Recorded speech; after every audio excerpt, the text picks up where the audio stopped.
Victoria opened her eyes as the transport ship began its descent. Through the window, she saw the celestial arena for the first time. It was massive, a structure that seemed to float in the void of space like a city made of black crystal. The building was so large that entire civilizations could live inside it without ever seeing daylight. Towers stretched upward in impossible shapes, and lights of every color pulsed across its surface. She had been traveling for 3 weeks to get here. 3 weeks in a cargo transport that smelled like burned metal and something she could not name. 3 weeks of eating protein bars that tasted like plastic. 3 weeks of watching other aliens, other creatures, all heading to the same place with the same purpose. They wanted to fight. They wanted glory.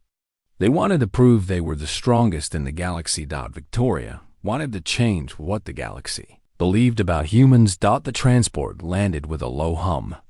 The crew made no announcement. They did not care about passengers.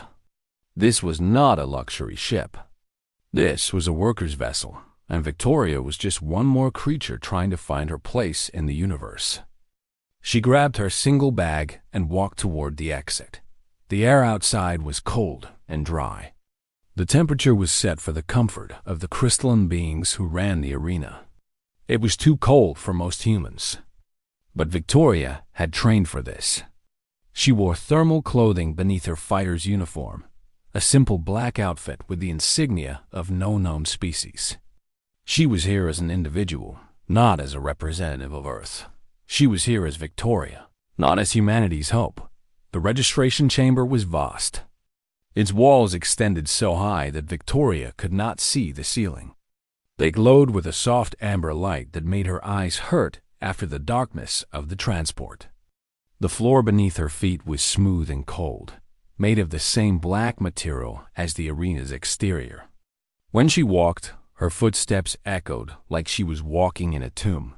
There were other beings here, checking in, preparing for their matches.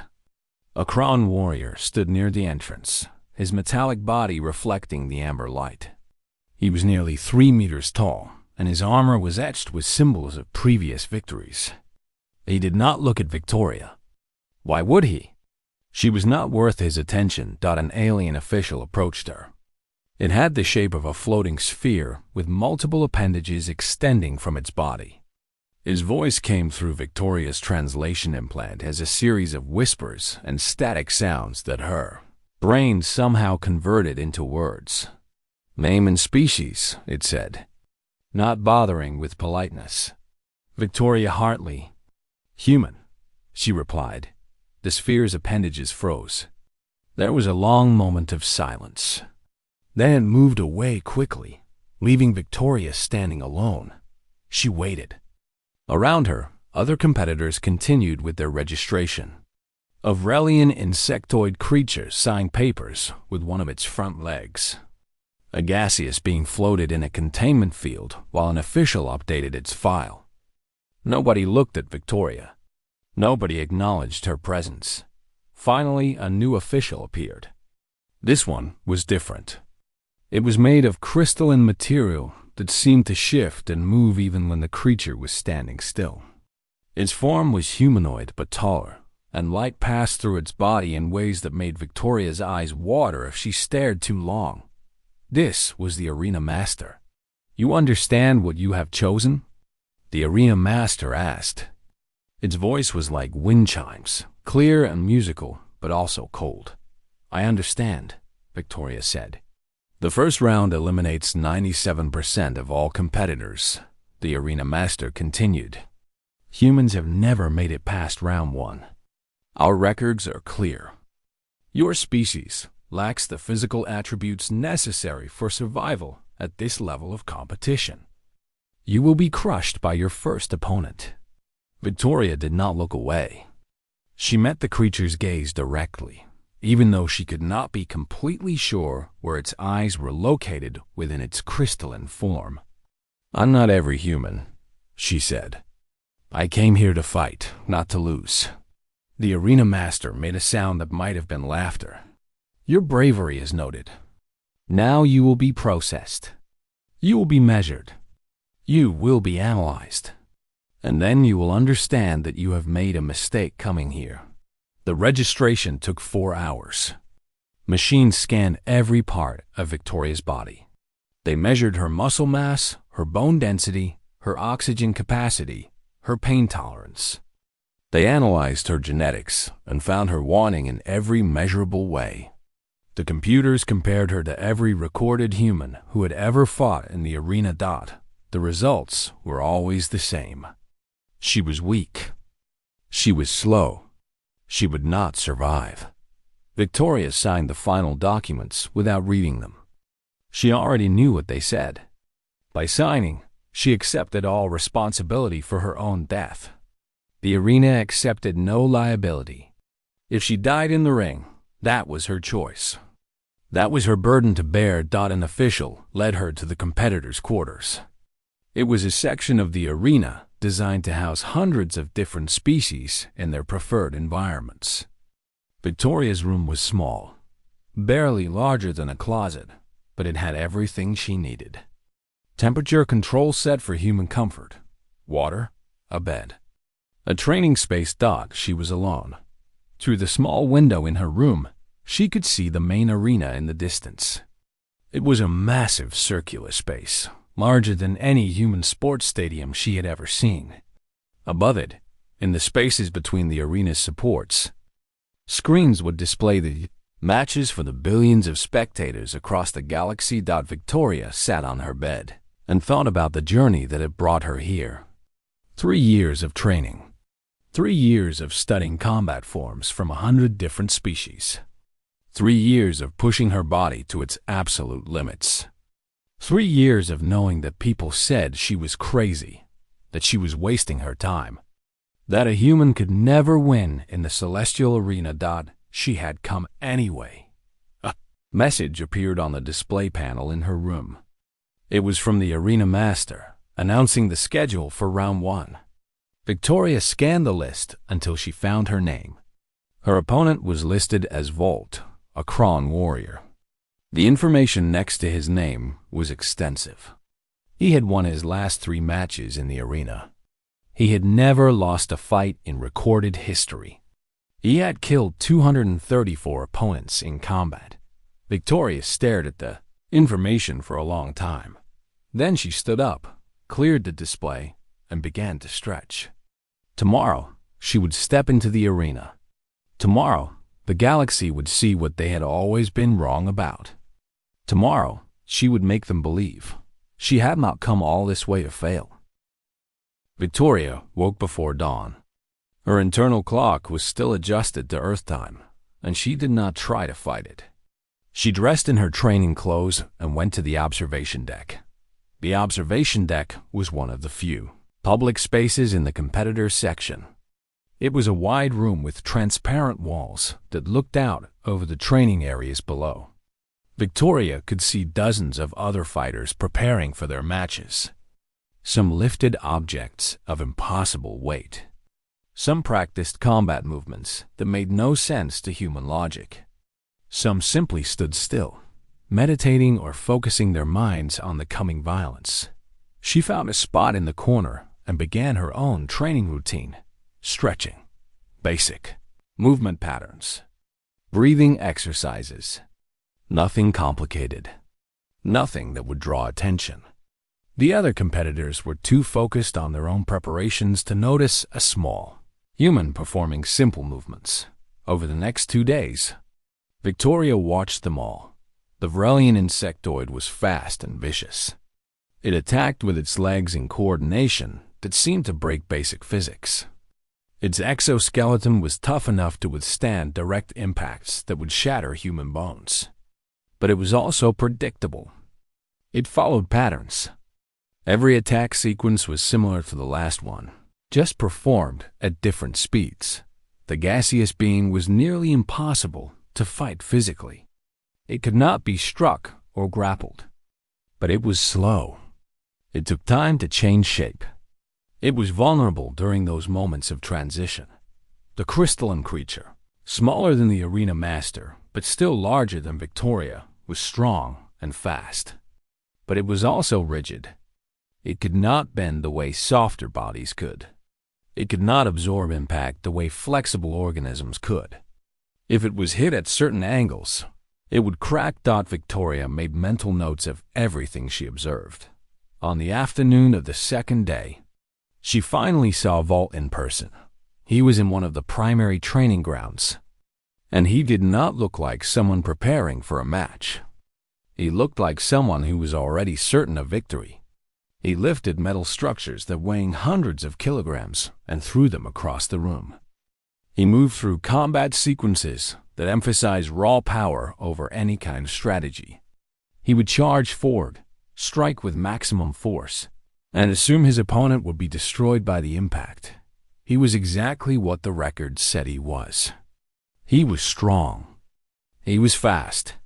He was brutal. He was also predictable in a way that had nothing to do with strategy. Vault believed in one thing only: overwhelming force. He had never had to adapt because nothing had ever survived his initial assault. He had no backup plan because he had never needed one. Victoria watched him for a full hour without him noticing her presence. Vault's trainer was another Kron, slightly smaller but with more scars. The trainer called out corrections and encouragements, but neither of them was discussing technique. They were discussing angles and force calculations. How to maximize the impact. How to ensure that the target would be destroyed. Victoria understood something in that moment that she had always known, intellectually, but was only now truly comprehending. Vault did not know how to lose. He had never been in a situation where his first attack did not succeed. This meant he had no experience with failure, with adaptation, with finding ways to win when your primary strategy did not work immediately. This was his weakness. That evening, Victoria returned to her room and studied the detailed profile of her opponent. The data was extensive.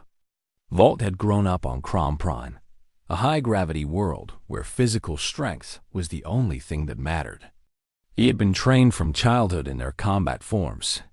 He had never traveled to low-gravity environments. He had never fought opponents who were significantly different in size or biology from himself. Every opponent he had ever faced had been within a certain range of physical capabilities. Victoria was not within that range. She was the anomaly in his experience. A message appeared on her display. It was a recording from the Arena Master, addressing all competitors in Round 1. His crystalline voice was clear and authoritative as he listed names and odds. Each competitor received a probability of survival. Some creatures had odds as high as 40%. Most had odds below 10%. When the Arena Master reached Victoria's name, his tone did not change, but something in his message did. The way he spoke about her was different. It was the way someone might speak about a child who had wandered into traffic. Victoria Hartley, human species. Probability of Round 1 survival, 0.004%. Your probability of defeating your assigned opponent, Vault of Kron Prime, immeasurable. We estimate that your opponent will defeat you in the opening exchange. You have fought bravely to reach this arena. Your end will be swift. The transmission ended. Victoria did not feel fear at those words. She felt clarity. The arena believed she had already lost. Everyone watching the broadcast believed she had already lost. Every official, every spectator, every analyst believed she could not win. This meant that when she did win, it would change everything. She spent the rest of the evening studying human biology. She reviewed her own physiology. She understood exactly what advantages she had and what limitations she faced. Humans were built for endurance, not for power. Humans were flexible and adaptable. Humans could process pain and continue functioning. Humans could think through problems while their bodies were under extreme stress. Vault, in his own way, was limited by the same thing that made him strong. His strength came from an evolutionary path that emphasized power over all else. He had become efficient at delivering force. but efficiency could be weaponized against him. Late in the evening, Victoria lay on her bed and thought about the morning that was coming. She thought about the moment when she would step into the arena. She thought about the billions of eyes watching. She thought about Vault and his absolute certainty that he would survive, and she would not.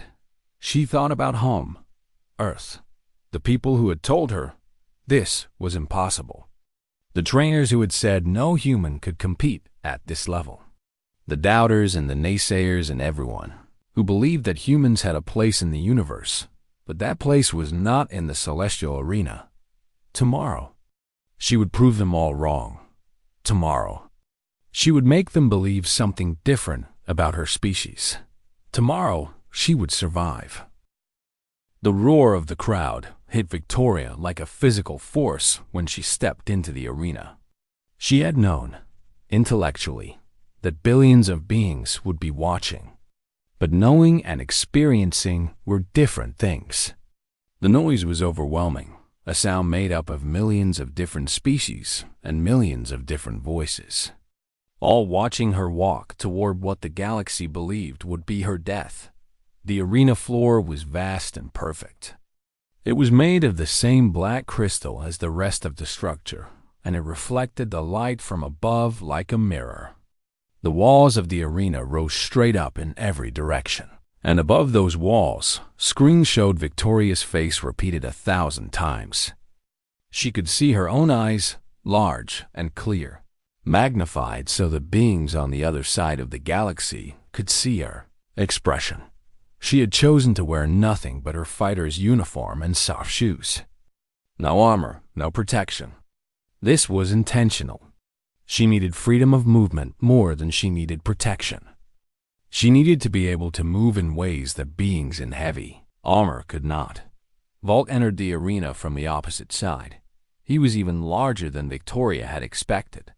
He stood nearly 3 meters tall, and his body was covered in the metallic plates of Kron armor. Each plate was etched with symbols representing his previous victories. There were dozens of them, maybe hundreds. The light reflected off his body in sharp angles, and when he moved, his armor made a sound like grinding metal. The crowd roared louder when he appeared. They knew him. They respected him. They believed he would win, and the probability calculations supported their belief. The screens above the arena displayed the odds. Vault 99.997% chance of victory. Victoria 0.003%. The arena master's voice boomed across the space. It cut through the noise of the crowd like nothing Victoria had ever heard before. Competitors, ready yourselves. When I speak my final word, the match will begin. There are no rules except this. The match ends when one competitor is unable to continue. Incapacitation or surrender is acceptable. Death is acceptable. All things are acceptable in the arena. Vault began to move toward the center of the arena. Victoria moved to meet him. They stood facing each other, separated by only a few meters. Victoria had to look up at Vault to see his face. She could see the confidence in his expression. She could see the absolute certainty that this would be easy. She could see a being who had never experienced real doubt. Competitors, prepare, the arena master said. Vault raised his arm slightly. He was still confident that he did not need any special preparation. Victoria breathed deeply. She felt her heart rate increase. The adrenaline was starting to pump through her body. Every nerve was becoming sharper. Every sense was heightening. This was the human body preparing itself for violence. This was biology designed by millions of years of hunting and survival and facing down predators on Earth. Begin, the arena master said. Vault charged. He did not run.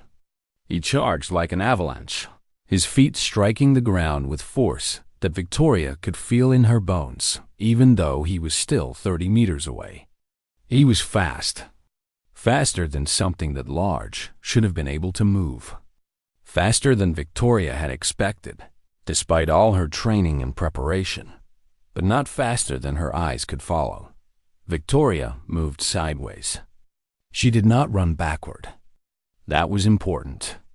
Running backward would just give Vault more momentum and more time to adjust his trajectory. Moving sideways was the key. He would pass her, and when he did, she would be ready. Vault's shoulder passed within a meter of her body. She could feel the wind from his movement. She could feel the heat coming off his armored body. She moved with his passage, staying beside him rather than ahead of him. And then she struck. Her punch was aimed at the small gap between his armor plates at his shoulder. It was not a powerful strike. A human punch was nothing compared to the strength of a Kron warrior. But it did not need to be powerful. It needed to be precise. It needed to strike where he was vulnerable. Vault did not stop. He turned and came back for another charge. This time, he was angrier. This time, he had understood that Victoria was not going to stand in place and let him run over her dot. She moved again. To the side. Just slightly in front of him. And when he passed, she struck again. This time at his leg, aiming for the joint where the armor plates moved against each other. The joint where he was vulnerable. The crowd noise changed. It was no longer the sound of spectators expecting an easy victory. It was the sound of spectators who were beginning to understand that something unexpected was happening. Vault turned and charged again. And again. And again. Each time, Victoria moved. Each time, she struck. Her hands began to ache. Her shoulders began to burn. Each punch hurt, but she knew that for Vault, the strikes themselves were barely registers. What mattered was where she was striking. The joints, the weak points, the places where his armor did not cover his body completely. After the fifth charge, Vault stopped. He was breathing heavily. His breathing sounded like an engine. He looked at Victoria differently now. There was confusion in his expression. Something had changed. He was not understanding what was happening. Victoria used a moment to catch her own breath. Her entire body was soaked with sweat. The small cuts from Vault's armor glinted with blood. Her muscles were beginning to tire. But she was still standing. She was still fighting. "Interesting," Vault said. His voice was deep, like metal grinding on metal. "You can move. But you are still human. You are still weak." He charged again, but this time his charge was different. He was angrier. He was moving less strategically and more violently. He was beginning to lose the control that had made him so dangerous. Victoria understood that this was the moment. This was where the match would be decided. She could win if she kept doing what she was doing. If she remained patient. If she continued to strike at his weak points while avoiding his strength. She could also lose if she made even one mistake. The crowd seemed to hold its breath as Vault approached for what might be the final time. Vault's next charge was the fastest yet. He was no longer thinking clearly. His body was acting on pure instinct now, and his instinct was to destroy the threat in front of him. He crashed toward Victoria like a meteor falling from space, his arms raised, his armor plates catching the light as he moved. Victoria saw it coming. She had been ready for this moment since the beginning of the match. She had understood that eventually, Vault's patience would break. Eventually, he would stop thinking and start feeling. Eventually, his rage would override his training. She dropped low, letting his massive frame pass over her. As he moved, she drove her elbow upward with everything her body could generate. Not a punch, an elbow strike. Something that could not be delivered with as much force as her human arms could generate, but something that could be delivered to a precise target with devastating efficiency. Her elbow struck the area beneath Vault's jaw. Not hard enough to kill him, but hard enough to stun him. Hard enough to make his entire body forget what it was doing for just a moment. Vault's feet left the ground. He crashed backward, landing on his armored back with a sound like an explosion. The crowd noise changed completely now. It was no longer the sound of spectators watching an expected execution. It was the sound of spectators who were watching history happen in real time. Vault got to his feet slowly. His movements were different now. He was hurt. Victoria could see it in the way he held his body. Blood leaked from between his armor plates. His breathing was heavier, more labored, more desperate. He looked at Victoria, and the expression in his eyes had changed. It was no longer confidence. It was no longer certainty. It was fear. Victoria had seen that expression before. She had seen it in the eyes of Earth animals when they realized they were not the apex predator in the situation. She had seen it in the eyes of beings who had built their entire existence around the assumption that they were stronger and faster than everything else, only to discover that strength and speed were not everything. Vault charged again, but this charge was different.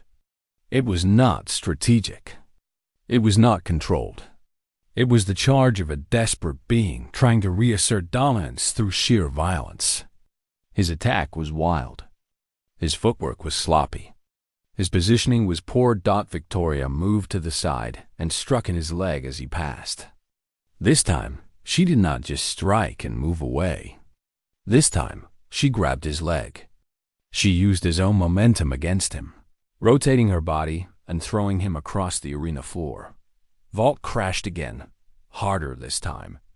The impact cracked the black crystal floor beneath him. The crowd was screaming now. Every species represented in the billion-strong audience was making noise. They were witnessing something that violated everything they believed about how the universe worked. A human was not supposed to be able to defeat a Kron warrior. It was impossible. It violated all probability and all physics and all recorded history. And yet it was happening. Vault rose again. He was much slower now. His armor was dented and cracked in multiple places. Victoria could see that he was bleeding internally. She could see that his movements were becoming less fluid. She could see that his will to continue was fading, but he did not surrender. Instead, Vault came forward again. This time, he moved slowly, carefully, trying to regain some of the tactical thinking that had made him so dangerous. He raised his arms in a guard position. He tried to protect his vulnerable spots. He tried to use his training to overcome what was happening to him. It was too late. Victoria had learned his patterns too completely. She had studied his movements too thoroughly. She understood how to defeat him in a way that he could not comprehend. When he raised his guard high, she struck low. When he tried to protect his lower body, she struck at his face. When he tried to create distance, she closed it. Each strike was precise. Each strike was aimed at where he was vulnerable. Each strike wore him down further. After 10 minutes of continuous fighting, Vault had stopped trying to attack. He was simply defending now, trying to survive, trying to make it through each moment without taking another strike that would bring him closer to unconsciousness. Victoria pressed forward. She did not show mercy.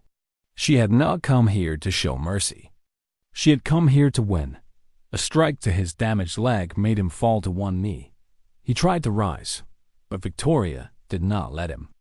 She moved in, striking at his arms, forcing him down. She did not finish him with a killing blow. She did not need to. She just needed him to stop fighting. Vault's hands came up in surrender. The crowd noise changed completely. It became something that Victoria had never heard before. It was a sound of astonishment, a sound of disbelief, a sound of the galaxy realizing that the impossible had just happened. Vault remained on his knee, breathing heavily, unable to rise any further. He had been defeated by something that should not have been able to defeat him. He had been beaten by a human, by a small, fragile creature that the entire galaxy had believed was too weak to survive round one. The arena master's voice boomed across the space, but it sounded different now. It sounded less certain. It sounded surprised. The match is complete. Victoria Hartley is the victor. She advances to round 2. Victoria stood in the center of the arena, breathing hard, covered in her own blood and Volt's blood and the sweat of extreme exertion. She looked up at the screens that showed her face magnified 1,000 times over. The galaxy was watching her. And for the first time, they were seeing humans differently. The medical bay of the celestial arena was nothing like the medical facilities Victoria had seen on Earth. Machines that floated in the air without any visible support scanned her body. Robotic arms extended from the walls and adjusted her position with precision. Everything was clean and sterile and designed to heal beings of 100 different species. Victoria lay on a medical platform that had been adjusted to support human physiology. The arena's medical artificial intelligence had analyzed her injuries and created a specific treatment regimen. 3 ribs were cracked. Her left arm had multiple fractures. Cuts covered her body. Internal bleeding in her abdomen was being addressed by nanomachines that floated through her bloodstream, but she would heal. The arena's technology would ensure that a medical technician of some kind stood nearby, monitoring the displays that showed Victoria's vital signs. It had a form made of crystalline material, similar to the arena master, but smaller and less imposing. It made no sound as it worked. Victoria closed her eyes and let the machines do their work. She thought about the fight. She thought about every moment of it. She thought about the feeling of striking Volt. She thought about understanding, in that moment, that humans had something that other species did not always possess. Humans could think while they were terrified. Humans could plan while their bodies were being destroyed. Humans could refuse to give up, even when the odds said they should already be dead. A message chimed on a display near her head. It was a text transmission from the arena. It informed her that she had been approved to continue to round 2. It informed her that she had earned significant payment for her victory. It informed her that she was now famous across the known galaxy. Her match had been watched by more beings than any sporting event in the last 1,000 years. The message ended with a simple line. The arena master requests your presence in the observation chamber when your medical treatment is complete. Victoria tried to move, but the medical artificial intelligence prevented her movement. It was not time to move yet. She needed at least 6 more hours of treatment before her body would be stable, enough to function outside the medical bay. She waited. Time moved strangely in the medical chamber. There were no windows. There was no natural light. There was only the sound of machines working and the occasional adjustment of robotic arms. Victoria slept. She woke. She slept again. Eventually, the machines began to remove themselves from her body. The nanomachines completed their work and were extracted through a small tube placed in her arm. When the medical artificial intelligence finally allowed her to stand, Victoria's body was still painful but functional. The cracks in her ribs had been sealed. The fractures in her arm had been fused.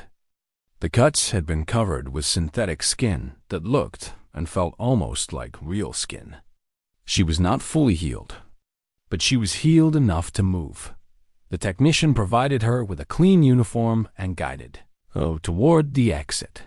The observation chamber was at the top of one of the arena's towers.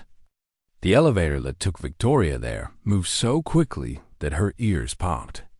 When the doors opened, she found herself in a space that overlooked the entire arena.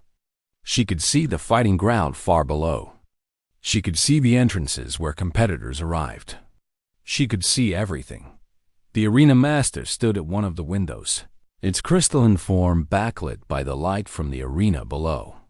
"You have exceeded expectations," it said without turning around. "You have exceeded all probability calculations. You have exceeded the limits that all available data suggested existed for your species." Victoria said nothing. She waited. The arena master turned to face her. In its crystalline form, she could see something that looked almost like surprise. But it was not surprise, she realized. It was something deeper. It was the look of a being who had been forced to reconsider fundamental assumptions about the nature of reality. I believed I understood the universe, the arena master said. I believed I understood the limits of different species. I believed I had data that could predict outcomes with precision. All of that has been proven incorrect by a single human.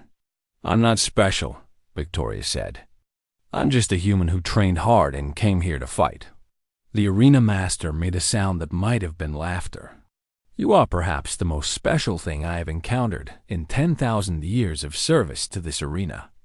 You are special because you did something that should have been impossible.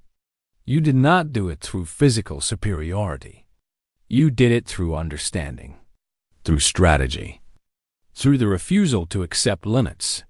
Victoria looked out at the arena. Below, other fighters were preparing for their own matches. Different species, different biologies, different abilities. But now the galaxy would understand that different did not mean inferior. Different could mean unexpected. Different could mean dangerous. What happens now? Victoria asked. Now you rest. You heal completely. And then you return to round 2. By then, the entire galaxy will know your name. They will know that a human can survive in the celestial arena. They will know that humans are not what they previously believed. More humans will come, Victoria said. It was not a question. Yes, the arena master replied. They will come. They will want to prove what you have proven. They will want to show that your victory was not an accident, but the beginning of something new. Humans will challenge my arena, and many of them will lose. But some will win. Some will survive. Some will change what the galaxy believes about your species. Victoria stood at the window and looked out at the vast expanse of the arena. She thought about Earth. She thought about the people who had called her crazy. She thought about the trainers who had said this was impossible. She thought about everyone who believed that humans had a place in the universe, but that place was in the background, in safety, away from danger. One human beating one Kron warrior does not change a civilization, Victoria said quietly. No, the arena master agreed. One victory does not change a civilization. But one victory is the beginning. One victory shows what is possible. One victory opens a door that was previously thought to be locked. Victoria smiled for the first time since the fight had ended. It hurt to smile because of the injuries around her mouth, but she smiled anyway. Then I came to the right place, she said. I came here to open that door. The arena master's crystalline form pulsed with what might have been approval or might have been something else entirely. It was difficult for Victoria to read a being made of crystal and light. But she had learned, over the past few days, that not everything needed to be understood completely. Sometimes it was enough to understand the basic truth of a situation. Humans were stronger than the galaxy believed, and now the galaxy would have to believe something different.